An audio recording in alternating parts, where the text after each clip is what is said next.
What's up guys, it's me Rashawn. And it's me Deshawn. And today we have 100 different mangas that you've never even heard of before, let alone seen. You probably know 5, but I guarantee you don't know the rest of the 95.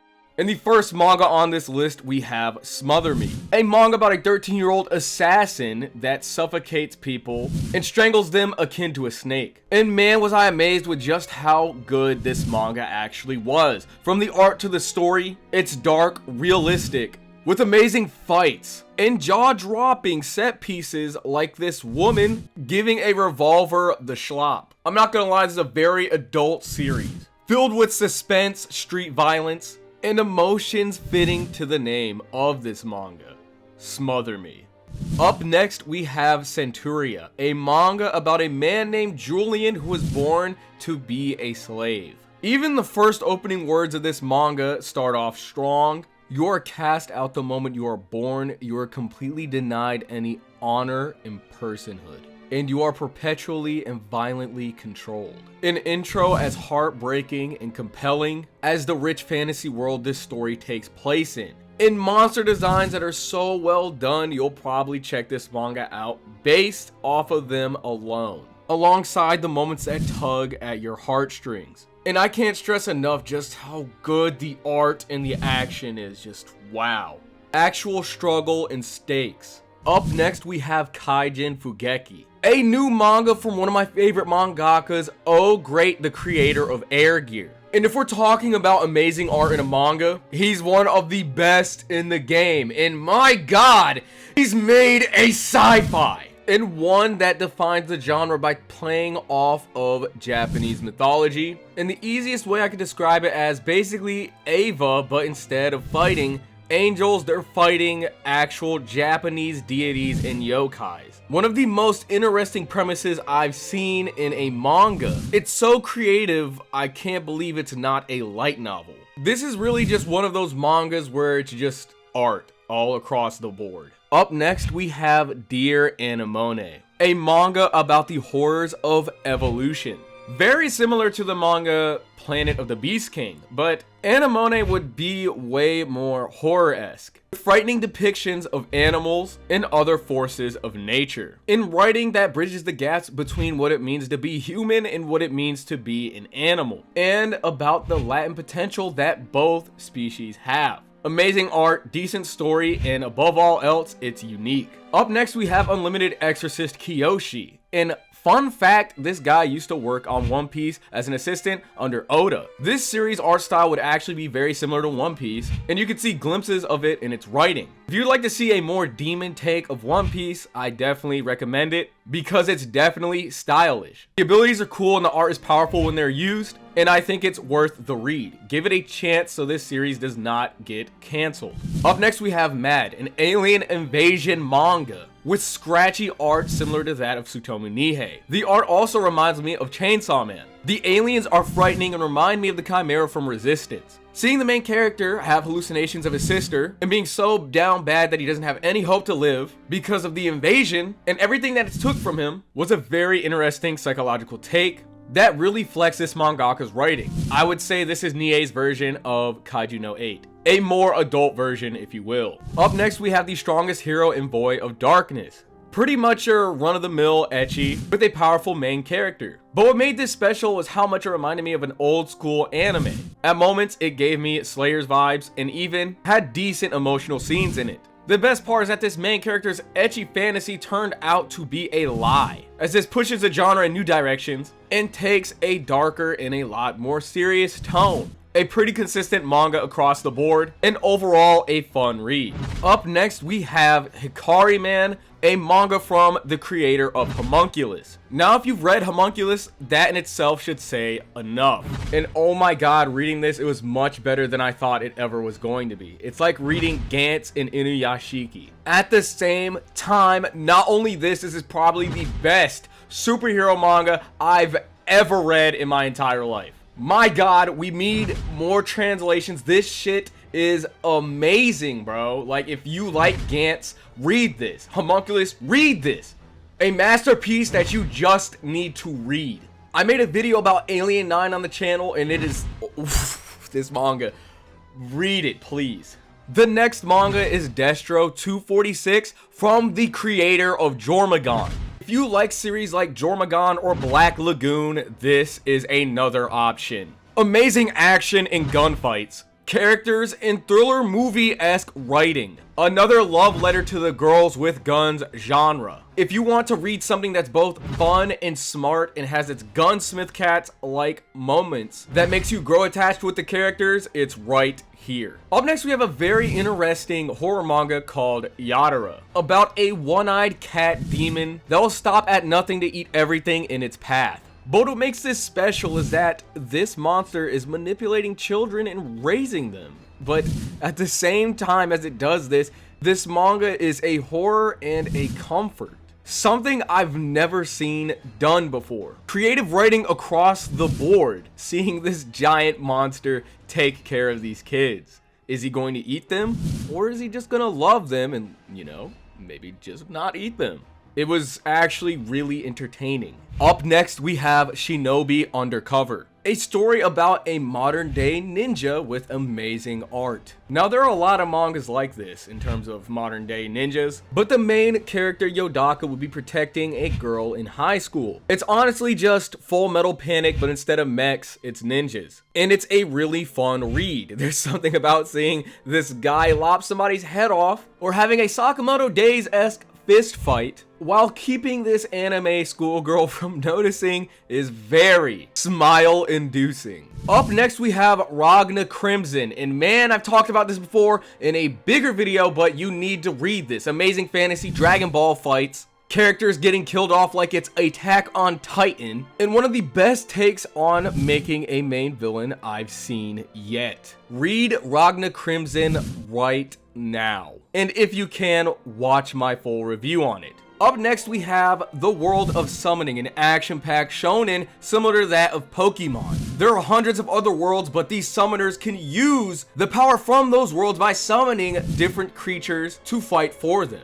The beginning of the manga, you see them summon a knight in the middle of a subway. And this manga has Yu Narukami in it, so go ahead and read it. The different variety of creatures that are shown in this series, it's like you're playing an Atlas game. From knights, dinosaurs, aliens, polygons, anything can be a Pokemon, Pikachu. And on top of that, the summoners can fight too. It has that dope edge of Digimon, and I think if you're a fan of those things, check it out. Up next, we have a comedy manga known as Shoha Shoten. A comedy slice that's kind of like Sket Dance that can get as serious and passionate about the topic it's covering like Bakuman. Now, I'm not the biggest slice of life connoisseur, and it's pretty hard to make me laugh, but this manga did make me laugh a few times. And it better since it's a manga about comedy. If you're dying to laugh or just dying for some more slice to read that isn't the same thing over and over again, I think you should give this manga a shot. Up next, we have a psychological mystery, Imawa no Michi no Alice. If you're in the rut for a decent crime drama, filled with suspense and disturbing serial killer moments where the main characters will actually get hunted down, with gruesome art and a solemn vibe, grounded and nothing too over the top, so you can take it seriously, with gorgeous panels perfect for immersion, this manga absolutely does not miss. If this was an anime movie, I would watch it in a heartbeat. Now, up next, we have a manga from the creator of one of my favorite mangas of all time, Soul Eater, Fire Force. I covered this enough on the channel in itself, and it's a must read. It's deep, has a very creative power system that's simple at the same time, amazing characters, and it pushes the boundaries on what a metafiction can be. Too many people do not give Fire Force enough credit, and if you haven't read it all the way through, I strongly suggest that you do, especially if you love Soul Eater. Up next, we have the manga Bootsleg from one of my favorite mangaka artists ever. He did the art for one of my favorite JRPGs, Devil Survivors 2, and artwork for light novels like Durarara and Don Manchi. And after reading this, I expect no less from this mangaka. An expert at art, storytelling, and writing.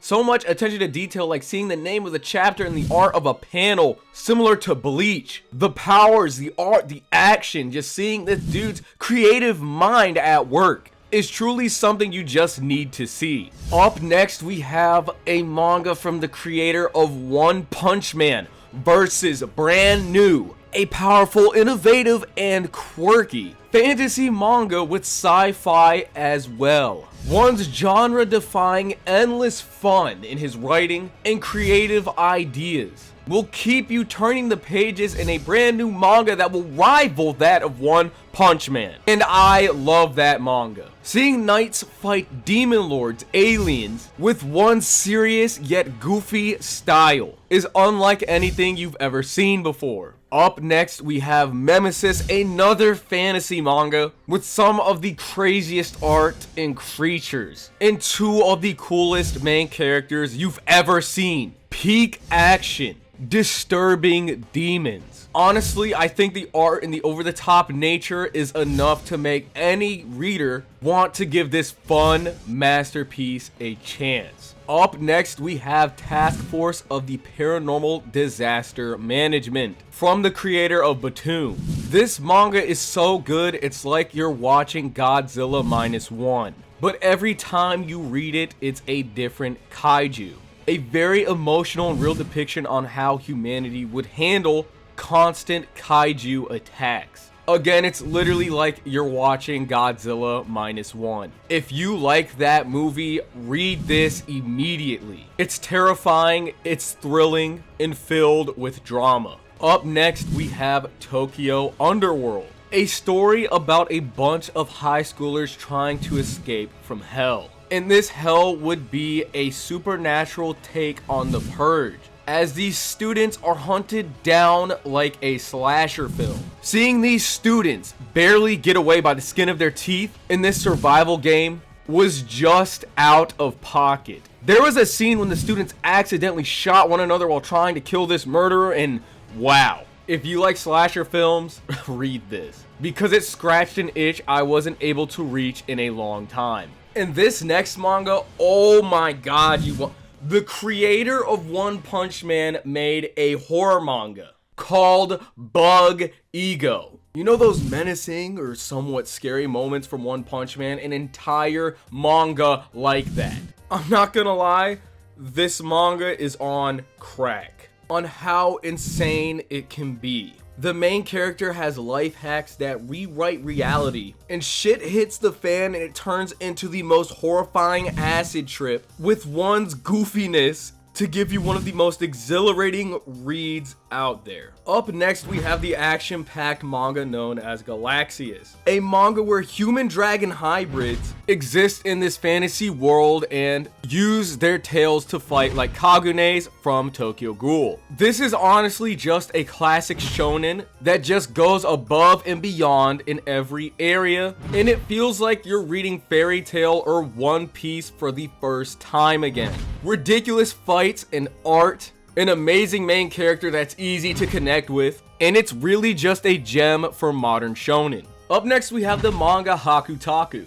Basically Bakuman, but rather than making a manga, they are making a video game. Another slice of life, but not necessarily my forte. But as someone who's a nerd that can appreciate both Genshiken and High Score Girl, I thought this manga was pretty good. Not High Score Girl good, but seeing the main characters form a team of game developers and trying to make a game of the year.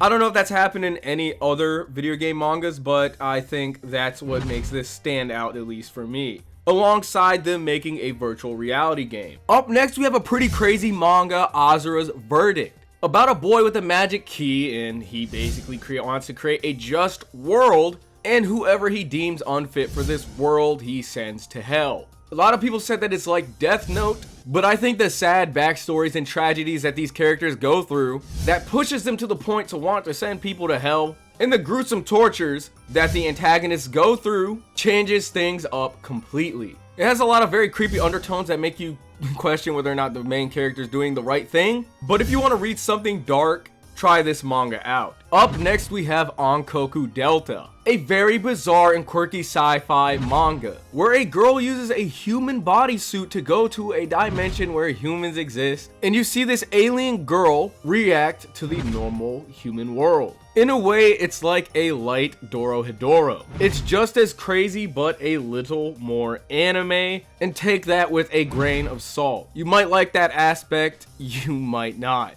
Up next, we have Invisible Force Ground Self-Defense Force Special Intelligence Agency, a military manga with great art. Despite it using 3D modeling, it never really took me out of it. It's kind of weird because it's very agent-esque. It's like an agent military manga, and I think that's a very interesting premise, but sometimes it can be a little too over the top for its own good. But during the moments when the story actually felt grounded and real, especially with the political aspects. But if you want something more mature and action-packed, maybe you'll like this one. Up next, we have the Manga Hero Organization, and it's about time we get a new mecha shonen. It's your run-of-the-mill mecha with giant monsters coming down and attacking the earth, but some things really stood out with this manga to me, like the mecha and monster designs. Went from big and bulky like you're playing Mechasalt, or slick and stylish as if you were playing Zone of the Enders. And I like the idea of the main character being a father trying to raise his son while piloting a mech. And then he begins to inspire his son to become a mech pilot as well. So there might be a time skip when we see his son. A lot of interesting things going on with this story that I haven't seen done in a mecha, and I don't want to spoil them, but this father-son relationship is amazing. Now up next we have Gachi Akuda. If you're a fan of Soul Eater, you absolutely need to read this. The creator of Soul Eater said that the creator Gachi Akuda is his successor. The art is fucking insane. Endless style, street art, and some of the most dynamic panels I've ever seen in my life. This is definitely one of the best ongoing shonens right now, and it's about to get an anime, so check this out while you can. Up next, we have Witch Watch, a brand new manga from the creator of Sket Dance, an amazing comedy manga and Shonen Jump classic. Now this would be a comedy with fantasy elements, but this series would still have moments when it locks in with good action and amazing romance moments that still provide a good story that you can take seriously. I'd compare it to the likes of Beelzebub or Medaka Box. Up next, we have the manga Gaitima the Gigantus. And honestly, this might be one of the best kaiju mangas, if not the best kaiju manga I've ever seen. The monsters are legit as if they're pulled straight out of a tokusatsu film. The art is scratchy yet clean at the same time. And it's like you're watching one of those Godzilla films when Godzilla is more or less considered an ally rather than a threat. It's funny, charming, and I don't think I've seen another manga do better kaiju battles than Gigantus. Up next, we have the manga Yakuza Reincarnation. You ever thought it would be like if a Yakuza mob boss reincarnated as an anime girl with a katana? That's what this manga is right here. It's like you're reading one of those goofy isekais. Rather than being a mid isekai that just gets made to be made, it feels like this series was made with some intent. And I think it's comparable to the likes of Slime Isekai, Overlord, and Shield Hero. And the good thing is this is a manga and not a light novel. Up next, we have the manga Ichi the Witch, a genre-defining take on the magical girl genre. In a world where women typically have magical power and are witches, Ichi is the one anomaly amongst them all. This is a top tier magic manga and should not be slept on. It's like a mixture of Black Clover and Frieren. Up next, we have another bizarre one, Murcielago. And this is a very over-the-top story. I would compare it to that of Dead Leaves or a Trigger anime. Honestly, the best way to describe it, what if Hellsing was made by Trigger? But I will say this manga has a lot of mature content. The opening scene is something. So you are warned, and go ahead and read it if you want to. Up next, we have a brand new manga from the creator of Tokyo Revengers. But similar to Tokyo Revengers, this would also be a gang manga, but they would have superpowers. If you like Tokyo Revengers, this is a more fantasy-driven take on it. It's kind of if Revengers just went full-on battle shonen. And to me, I thought the powers and the characters were the best part. I was actually surprised how good it was, and I think people might be sleeping on this. because it could be easily written off as same shit, different toilet, but it does enough to stand out from Tokyo Revengers. Up next we have Ghost Fixers, a brand new series from the creator of Summertime Rendering. And this genuinely feels like the anime version of a looter shooter or Borderlands. Basically, random phenomena known as ghosts could be objects, creatures, anything around the world, and the government would manage these. The ghosts would also be loot. Like this sword the main character uses is a toy sword with the words "cut all" written on it, and it's basically a sword that allows him to cut anything. It's crazy, juvenile, and more importantly, creative. Up next, we have the very controversial manga Drama Queen. All the drama aside from this manga, I feel like most people just really didn't get the message. It's about two guys that hate aliens to death and try to break free from the society that caters towards them. The way they depict these aliens, kind of similar to how Poon Poon has these exaggerations by making the main character a bird. But like Poon Poon, I'd have to say that this manga isn't for the faint of heart, because if you don't see the artistic vision behind it, you're probably not going to appreciate it or understand it, for that matter. That's why, we had that big drama on Twitter about it. Up next, we have the manga The Color of the End Mission in the Apocalypse. This would be a sci-fi post-apocalyptic manga. It's kind of like the Blame version of The Last of Us. One of my favorite parts about reading a new sci-fi manga is how they handle the technology and the overall science fiction. You really don't get a lot of post-apocalyptic series with a quiet atmosphere, with Ghost in the Shell-esque technology and quirky robots. This series has a lot of personality and is worth your time. Up next, we have the manga Utsura 9 Desu, a manga about an occult research club hunting ghosts. Due to the sheer lack of ghost hunting manga, I feel like this series is worth the mention. There's very good comedy moments mixed in with the ghost hunting, and it reminds me of Hell Sensei Nube, alongside the slice of life moments in between the action from Rise of the Yokai Clan. The art is good, wacky, and it feels like a classic manga with a modern twist. Up next, we have the manga Historiae, about a boy who serves under Alexander the Great. It's basically one of those history mangas with old war drama, tactical warfare, and historical conflicts. It's basically the Greek version of Kingdom, but it does some things outside of being Greek to set itself apart from it. Up next, we have the manga Nightlight Hounds. Another gang manga, but personally, I like this premise way more than the ones we've been getting. This one is about werewolves and vampires, and man, do I fuck with it. And its style is like a mixture between Blood Sea and Baccano. It's not too anime, and the characters are more human-esque, and honestly, I hope this series gets animated or something, because it deserves it. I love originality and a vampire/werewolf take on gangs. I think that is great. Up next, we have the manga Kimono Jihen, an action-packed mystery manga about Mononoke and Kimono. Basically a yokai manga that specifically touches on these two types. It has a lot of battle shonen-esque qualities, and the characters are amazing. And I like how the power system is based on animal spirits, and the mystery aspects were great too. Up next, we have the manga Vermilion Mask. And in this manga, if you wear a mask, you get special abilities, like the main character using a chameleon mask, and it allows him to become invisible. It's really cool to see a power system used like this, because I feel like that's not done in many manga. It's so stylish, brimming with emotion, and I'm surprised more people are not talking about something as unique as this. Wearing a mask and getting its powers isn't the most original premise, but it's done well, and you finally see someone take full advantage of it. Up next, we have the mature manga Lily Men, and my god, do you get some grotesque moments from this. At first, this manga is like a seinen version of The Promised Neverland, but it's all about hunting succubus. The fights and art are absolutely wild, and the main character would get a lot of mutant-esque succubus abilities to hunt other succubi. The premise was different, and it was way more entertaining than I ever thought it'd be. Up next, we have a manga from the creator of Law of Ueki, The Golden Spiral. And if you already know what Law of Ueki is, yes, the creator made this manga as well. Angels would come from the sky and constantly destroy the earth, and the last remnants of humanity would have to defend against them. The main character turns his limbs into swords and is forced to fight these superpowered creatures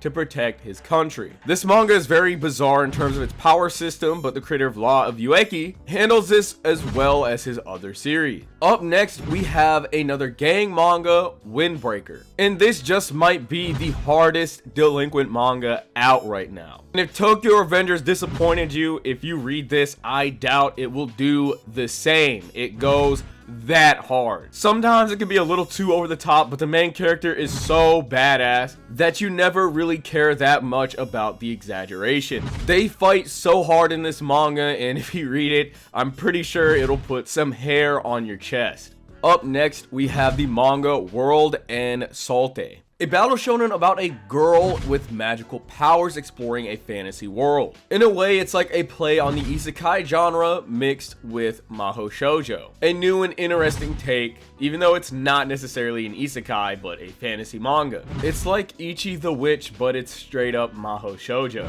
Up next, we have the manga Oversleeping Takahashi. A comedic superhero manga about a high school student that is always late to saving the day because he constantly oversleeps. If you like One Punch Man, this is very One Punch Man-esque. It's hilarious with decent monster designs, with good art, and it's not afraid to be epic when it needs to be. It's a lot more Japanese themed than One Punch Man, and it's not as goofy or cartoon looking, and the antagonists are absolutely menacing. And last but not least, we have the manga After God. And I'm not gonna lie, it's very similar to Oh Great series, with giant gods coming down and invading Japan. But this would be more of a post-apocalyptic take on it, and I'd say it's a lot darker from Oh Great's manga. And the art is almost as good, if not better at times, with a much more serious and disturbing tone. But at the same time, it can still be as wacky as an Oh Great manga. It's a very good contrast, and the monster designs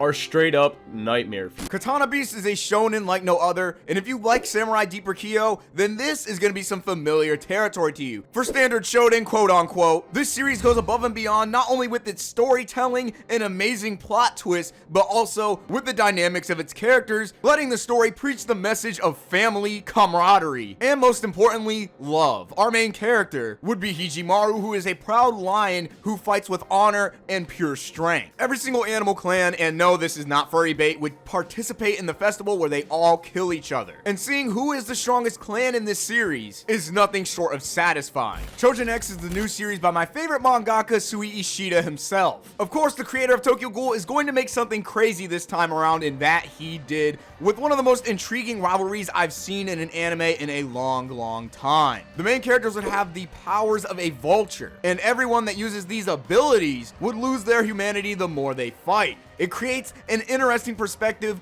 on superhero stories and the idea of monsters. Put it on your list, seriously. No Name is a series about a bunch of agents uncovering crazy mysteries, and the power system would delve into everyone's names. However strong their name is, it would grant them a specific ability, with one character definitely standing out, and that would be the waifu who turns into a bear. It wouldn't just stop there, because we'd have dogs that have cannon mouths, and so much more, because a conspiracy would be made to create children that have specific names to fight in warfare. These children would have names from the Book of God, so you can just imagine how strong they're going to be. This next manga, Dragon and Chameleon, is about making a manga with the manga author, Dragon running a manga studio, and his assistant Chameleon would perfectly be able to imitate and replicate his style. In a freakish accident, the mangaka and his assistant would switch bodies, and this assistant, being the evil little shit he is, would try to change the manga's storyline. This is something that is different, akin to something like Bakuman, and I think it's worth looking at, seeing if Dragon can stop Chameleon from destroying his entire story and life's work. New Exorcist would be very familiar territory for most Exorcist manga fans fans such as myself, coming off of reading D. Gray Man, Twin Star Exorcist, and more. In this manga, Nue is a spirit that would grant our main character Yajima insane demon-killing abilities. This has everything you can expect from most shonen, and it feels really traditional, which is honestly for the best, and seeing Yajima's daily life in high school is really refreshing. There's amazing art and tons of action, so look forward to it. The Case Study of Vanitas. This is a manga that is made by the creator of Pandora Hearts, which I recently reviewed on this channel, so you can expect an amazing story.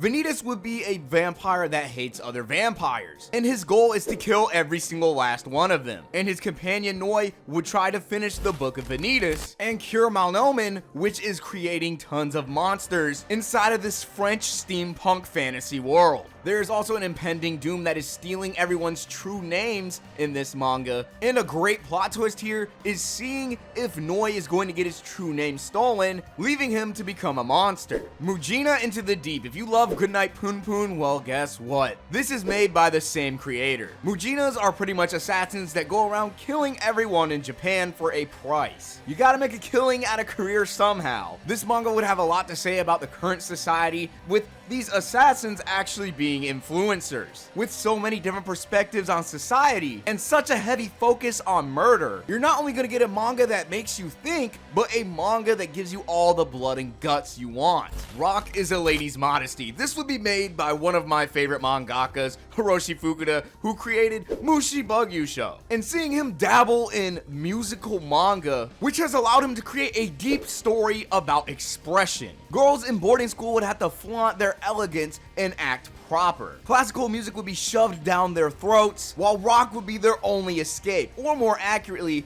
their only sense of freedom, which offers a new perspective for music manga. Ruri Dragon is a manga about a girl who's half dragon, half human, living in the human world and attending school, doing regular girl activities, but with a twist. She might just set everyone at school on fire. I'm only kidding, because after all, she is a lightning dragon. It's interesting seeing how everyone reacts to her being a dragon and how this allows her to open up to everyone at her school socially. Even though one day she just randomly woke up with dragon horns. Bugle Call. Wow, words cannot really describe how amazing this masterpiece of a manga is. This is one of the best manga, if not the best manga I read in the last decade. This world will be plagued by warfare, and all our main character Ryuko wants to do is play the trumpet. With Bugle Call, you can expect some of the best writing I read. Definitely when it comes to modern manga. The large-scale battles and deaths of each and every one of its characters had me completely immersed. It's a little slow, but I promise you it's worth it. Characters would have tree branches coming out of their heads that would give them special abilities, and there's specific reasons for this, but a lot of the manga is best left unsaid. Read it and you can experience one of the best stories in the last decade. Daemons of the Shadow Realm, which is made by the creator of Full Metal Alchemist, do I really need to say more? Would be a story about a sister and a brother being able to take control and summon demons at a whim. Unbeknownst to some, there would be way more demon hunters on this planet than just them, leading to the military gunning down their entire village, leading to immense battles between demons and their summoners. In this story, these siblings would adventure to figure out who their real parents are, because after all, they inherit these demon abilities from their families, giving us a broader idea on what this Shadow Realm really is, and why there's a strong connection between humans and demons. Adam the Beginning. This is a very nostalgic manga for me, not only in the sense that its original story is made by the creator of Astro Boy, but this manga would be made by the creator of Birdie the Mighty Decode, which is a series that I loved while growing up. This manga's art style is a love letter to classic manga fans, and I can't get enough of it. The world of this manga would have went through an apocalypse and is now reconstructing itself to ensure humanity's survival. This manga is not only a prequel to Astro Boy building upon its world and story, but it's a suspenseful, intense series where robots are out to kill each other, paying homage to one of the best mangas ever made. The Elusive Samurai, made by the creator of Assassination Classroom, would give an ingenious take on a classic manga, deconstructing the idea of a samurai itself. The Elusive Samurai would be about a small child who's able to dodge every single attack instinctively, making him somewhat of a cowardly samurai. But the meat and potatoes here would be about the rivalry between this child and this experienced grown man in his prime. This is practically a hunter taking down its prey. It's an impressive dynamic, and it's great to see the child who can easily avoid death and the adult who kills, with utter ease butting heads. Seeing who is going to actually rule Japan in the end is breathtaking. Satanofany is one of the most uncomfortable and gory reads I've seen in a long time. Thanks to a disease called the Medusa syndrome, it would turn women into homicidal killers overnight. The authorities would specifically develop a prison to hold these murderers together. And Chika, the protagonist, after murdering 5 people, is stuck inside of this prison with the worst people you could imagine. If you love waifus and you love seeing blood,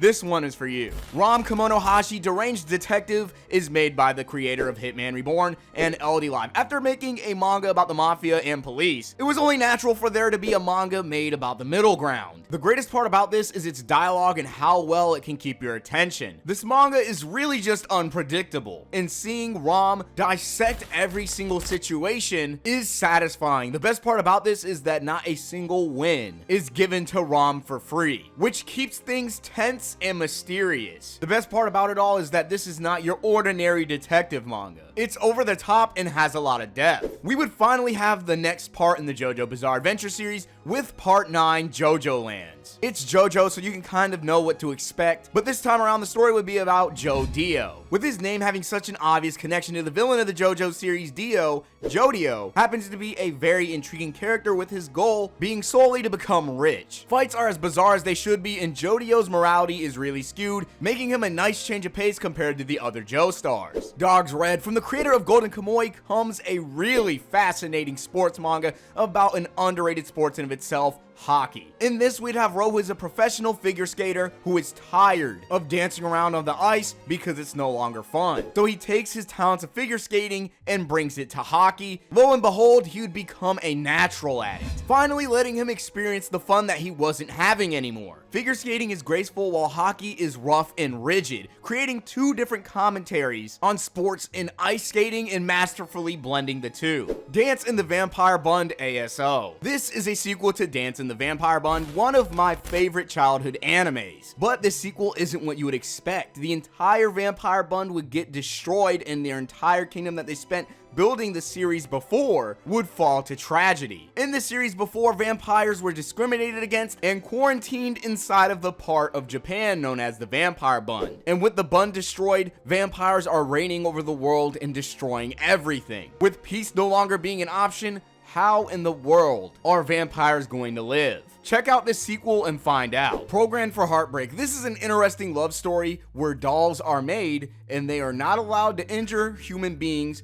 but they have to practically be their slaves. And the very last thing that they must absolutely not do is fall in love. Dolls are nothing more than human toys, and they must not have any human emotions, yet they experience them. The reason as to why they cannot fall in love is because once they experience such a strong emotion, their artificial brains begin to haywire. And afterwards, the dolls get thrown in the trash. So these dolls begin acts of terrorism so they can have the right to finally love. Raising the question, will these dolls be able to actually experience their emotions in peace, or will they be thrown away? Seeing them deal with these emotions is very empathetic. Mao. This is a series from the creator of Inuyasha, a classic that stays very close to my heart, especially as a child staying up until 3 a.m. watching it. This story would be a little similar to Inuyasha, with how it explores lovers and they're both in a spiritual realm, but this time, the story would follow Mao, who is a demon hunter who has been cursed by the cat demon. Surprisingly, his female companion might just be the vessel to this cat demon. Could he end up killing this girl that he is slowly falling in love with? I'm gonna let you figure that out. Make the Exorcist fall in love. This surprised me in every single way. The Exorcist himself would have a very strong commitment to God. His life boils down to being tortured and raised to kill Satan.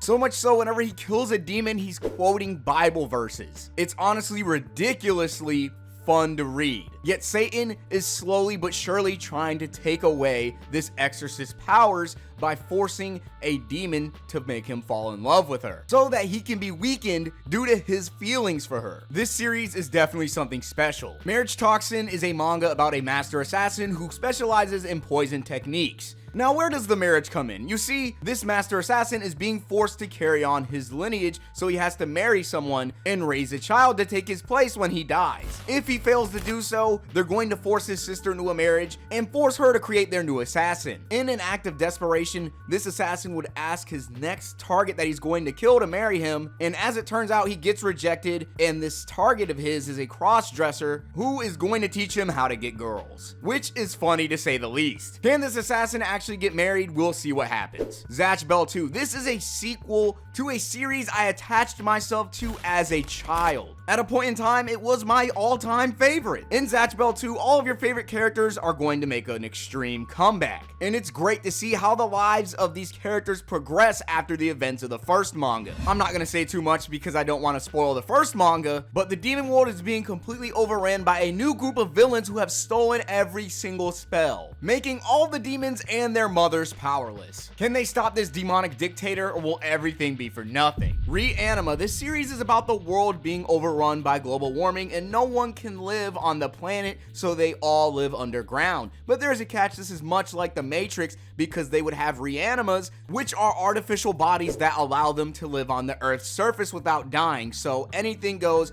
Everyone can be as crazy as they want because they can just get a new body, and unfortunately Kara here cannot. He would be a part of the enforcement so that everyone can live their lives regularly even though they feel no pain or die, except for him. He's the only person that cannot switch his body out for a reanima. His biggest goal would be the fact that he is searching for something. What it is, we do not know. But the mystery and society of this manga, alongside its sci-fi elements, makes it stand out. Dekken no Mogura. Mogura is a guy who doesn't have any internet, a driver's license, let alone a phone. But something he does have is the ability to see ghosts. Mogura would be from another world entirely, and he would be punished for making mistakes in his past life. So rather than being sent to hell, as it turns out, he's not actually a human being. Learning why he's even a human in the first place is really intriguing. And in his daily life with his two new friends, they would find a wide array of ghosts, some being disturbing and some are actually funny. That being said, they would be dealing with the problems of the paranormal perfectly. At least for the most part.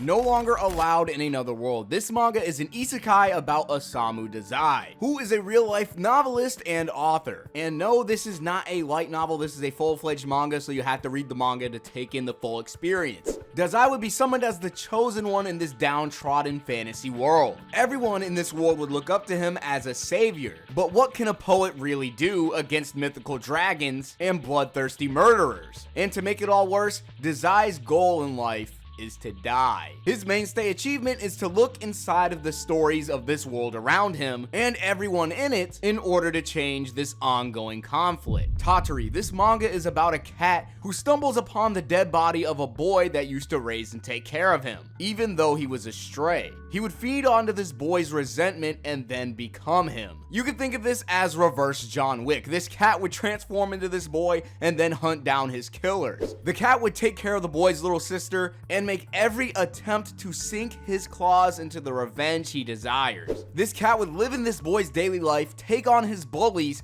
and most importantly, slice and dice every single shitbag he comes across. Humans will be the very last thing for him to worry about because there are plenty of yokai who want him dead. Even more so because this cat was a yokai himself. This is a story from the creator of Kakaishi, one of the most underrated classics I love to death. In Kaihen Wizards, a prince has forgotten his memory, but he comes into contact with a wizard who is known as a god. This is by no means your ordinary magic manga. Our main character would have had his entire castle destroyed, which can potentially turn him into a vengeful person. At least you would think that from the start, but as it turns out, he has eyes that can bring anyone back to life. So there's a chance he can revive his fallen kingdom. Slowly and surely, the prince would begin to figure out that the Kaihen were the individuals that killed his entire kingdom. Shit would undoubtedly hit the fan, and this same prince would be known as a vessel for the same wizard killer that murdered his family. There's a lot to unpack here. Why exactly did everyone get killed? What makes this prince so special outside of his eyes and magical talent? And most importantly, who is the real villain here? Will it be the main character, his new mentor, or these murderers? Kurogane no Valhalla. If you like Kingdom, you'll feel right at home here. After the Mongol invasion, a samurai who cut down every single Mongol he saw would be accepted as a Valkyrie's warrior. And get this samurai would be isekai'd into the world of Norse mythology, and he would be granted a sword made out of the branches of the world tree. This samurai would take on griffins in the ever-growing calamity, threatening the Norse world. And with his Eastern lifestyle and values, he would change this Norse world all around him, while having to move forward from the past and work with the Mongols, who are his sworn enemies, to defeat this certain evil. There are more than just Japanese and Norse figures here. We would see Roman gods get summoned, and so much more. There are no limits, and that's what makes this isekai manga so gratifying. Search and Destroy, another love letter to Osamu Tezuka, but rather than paying homage to Astro Boy, this would be centered around Dororo. This manga's style would be inspired by rock in every which way, but rather being heavily rooted in samurai and spirituality, this take of Dororo would be sci-fi and rock centered. I'd go as far as to say that it's cyberpunk. Rather than having prosthetics made out of steel and wood, this take on Hyakimaru would have far more advanced technology, which is an amazing twist to a classic I love. Magus of the Library, this would be made by the creator of Seventh Garden. The prominence of segregation is high, and an elf boy wanting to simply read a book in the library would be denied access, all because of his ears. Afterwards, the librarian would loan him a book. Being so invested, he would see this librarian as his hero, and he would desire a change for his life. But much like a book, he has to be his own hero and flip the pages of his own life. Thus, this elf would become a guardian of books and would help unite and change the world. While in his possession, he would have a book that is capable of destroying the world. Reservin. This manga was a huge surprise coming from the mangaka who made a badminton manga known as Hanebado. This fantasy world would be thrown into chaos by an evil dragon. And to stop this tragedy, Arsinoe would seal away her memories and the dragon along with them. After not remembering anything, a stranger would approach her claiming to be her father. Not knowing who he really is, she would refuse to trust him. Despite all of this, the dragon trapped in its seal would find a way to escape and wreak havoc on the planet again, forcing this father and his daughter on an expedition to fix all of the mistakes of the past. This fantasy manga about companionship would force father and daughter to finally rekindle their relationship. Meanwhile, you're going to learn the true nature of what's going on in this world. Even more so when Arsinoe's mother is not what you think at all. What is the truth behind Arsinoe's memories? Learning this means everything. Kimono Giga. Kimonos would be known as animal-human hybrids that would possess unique abilities, such as electricity, fire, even stretching one's limbs. And the hero, or should I say monster in this story, you would find himself attending a school with a bunch of kimono. And terrible monsters known as calamities would hunt and kill humans and kimono all alike. What they would never see coming is Kimono Giga, Yu's transformation, that makes him lose all of his humanity and self-control. Is this kimono power the key to stopping all of the calamities? Or will it be the same power that was used to kill Yu's mother and bring not only the downfall of humanity, but kimono as a whole? Guardian, a manga from the creator of Gleipnir. A hero would swear to protect everyone with his powers, so you would find him taking on monsters that are threatening to kill everyone. Regardless of his oath, this guardian is not the hero you think he is. He would save lives, then immediately ask for money afterwards. Countless kaiju would threaten human lives, and this guardian who lacks morality, alongside other heroes who aren't really fond of him, protect the weak. But why does this guardian continuously ask for money? This and an assortment of craters being left in the city are the only hints as to what's really happening in this story. Gantz E. This story of Gantz sends samurai from feudal Japan and other humans from different eras of history inside of the Gantz, leaving them to fight yokai, Japanese gods, and of course way more. But what makes this stand out compared to the original Gantz is how these characters from the past would be in tune with their own spirituality, giving them invisible force fields and other abilities you wouldn't expect a samurai to have. Expect a lot of blood, guts, and action this time around. which is what you can come to expect from Gantz. Kano-sensei. A teacher would fall in love with a waitress, which sounds simple enough, right? After dabbling in tarot cards, Kano-sensei is led to believe that this woman loves him as much as he loves her. Both Kano and this waitress would interpret every single interaction that they have with each other, and Kano's only way of expressing his feelings are through writing his books. Yukino would read his book and become enthralled by him. But I'm not gonna say anything more. Read it and find out. Kill Blue, straight out of the mind from the creator of Kuroko no Basuke. An assassin would be bitten by a wasp, and because of its venom, he would be turned into a child, and now he would live his life in middle school. Of course, he would have all of his past trauma and experiences of killing people right alongside him, so he would kill and commit a few assassinations here and there while trying to fit in as a middle school student. There's a lot of hilarious slice of life here, and wondering if this assassin can finally turn back into an adult makes for a fun story. Deadrock. This is the creator of Fairy Tail's attempt at making a serious story, with there being 666 different floors of hell to explore. The world building would be expansive, and the characters in this manga want to kill God. Think of this as Fairy Tail with a lot more edge and stakes, with a ton of references to Fairy Tail, with dragons like Agnologia showing up, and much more. Fans of Fairy Tail have to read this one. The Warrior Princess and the Barbaric King. Seraphina is the strongest female warrior in the West, but one fateful day she would lose in battle at the hands of the Barbaric King known as Vior. Vior would take Sarah prisoner, and of course she would assume the worst. Luckily for her, this Barbaric King has a lot more class than you would think. Vior captures Sarah because he wants to marry her. He quite simply fell in love with her swordplay. From her first impression, Sarah would be uncomfortable. Being caught in the palms of her enemy's hands makes Vior's attempts at love awkward at first. Over time, she would warm up to him, and their new lives would begin,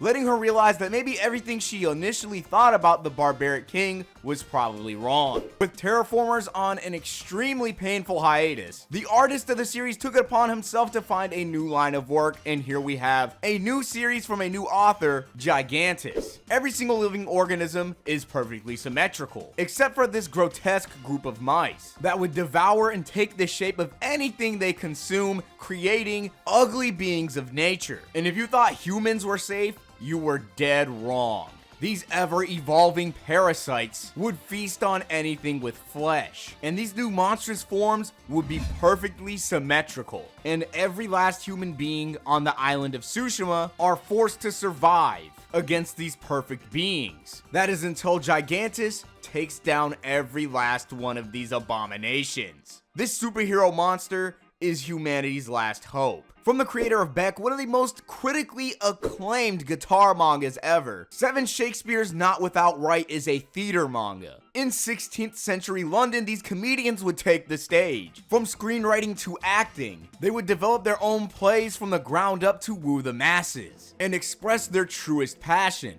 comedy. Sanda, the creator of Beastars, definitely made a weird one this time around. Both class reps would have a really violent scuffle, with the female class rep trying to stab the boy with a knife to make him wear red so that Santa Claus can be summoned. And by summoning him, this girl would want to find a missing person known as Ono, because naturally, Santa Claus makes everyone's dreams come true. In the world of Sanda, they would be stuck in an endless winter, and there would be no other seasons, and Santa Claus would be said no longer to exist. But with this girl summoning him, it brings a lot more questions about this manga. But will any of their wishes actually come true? Strikeout pitch. This pitcher will be blessed by God himself, but to his misfortune, he would suffer from an elbow injury, allowing him only to throw 3 pitches in one day. His pitches would travel at 100 miles per hour. With his injury, all of his potential and skill is going to waste. The best thing he can possibly do is become a team's trump card, and he is just that. He destroys every team's best batter, weakening his enemy teams with their subtle strategy. Ubelblot 2. This is the sequel to Ubelblot, where Asterit finally gets his revenge. Sadly, it is short-lived because after killing his most vicious rival, Glenn. New enemies would be attempting to bring him back to life. Ubelblot had so much to expand on, and now we might possibly see everything this story really has to offer. Maybe they might go to Wish Tech, who knows? Get ready to read the first Ubelblot already if you haven't, and cut down its sequel, just like how Coinzel has done to his enemies. The Knight and the Corpse, famous for making Claymore. This story would be about a knight who has never killed a human. Being as it may, he finds himself taking a mission from a princess to escort her so that she can get the powers of divine protection. Guarding her would have its own consequences alongside participating in this ritual of the gods. What will this ritual actually do, and will the both of them make it out alive? Cosmos, the creator of Beelzebub, outdid himself this time around. Specific humans would be raised by extraterrestrial life forms. Mizumori would be hunted down by aliens. Afterwards, Mizumori would join a group called Cosmos, where aliens solve odd jobs. In their line of work, you're not really going to be able to expect what they're going to do next. Taking down domestic abusers and maybe even bringing up someone's confidence, just about anything can happen. Tenmaku Cinema, Shinichi, who is a movie fanatic, becomes possessed by the ghost of a legendary director. And in doing so, Shinichi can allow this director to make all of the movies he never could before he died. And so Shinichi would make movies with his partner from the afterlife, Earthchild. A boy would fall in love with a superhero that saves him. Coincidentally, he would run into her in public while she's no longer in disguise. She would be distant towards him because she would not want his life to be in danger, but still she can't fight her feelings for any longer. And with this woman being an Earthchild, she is the only one that can stop an oncoming asteroid that's going to destroy the planet. And so she would sacrifice herself, and her husband would be left to raise this kid all on his own, making one of the most tragic love stories I've seen in a while. So you finally made it to the end of the video. Now the biggest question here is, which brother had the better list? Dushan did the first. No, Rash. No, I think it was definitely mine. did. No, it was mine. Go ahead and type that in the comment section below, and if you had a favorite manga from this list, what was that favorite manga? And if you have a manga that you'd like for us to make a video on, please let us know in the comment section as well. And if you'd like to see more content and videos like this, make sure to check out our Patreon and support us so that we can continue making more content. Don't forget to like, subscribe, and we'll see you guys in the next video. Also, check out these videos we're showing on your screen. If you like this one, you're gonna love those.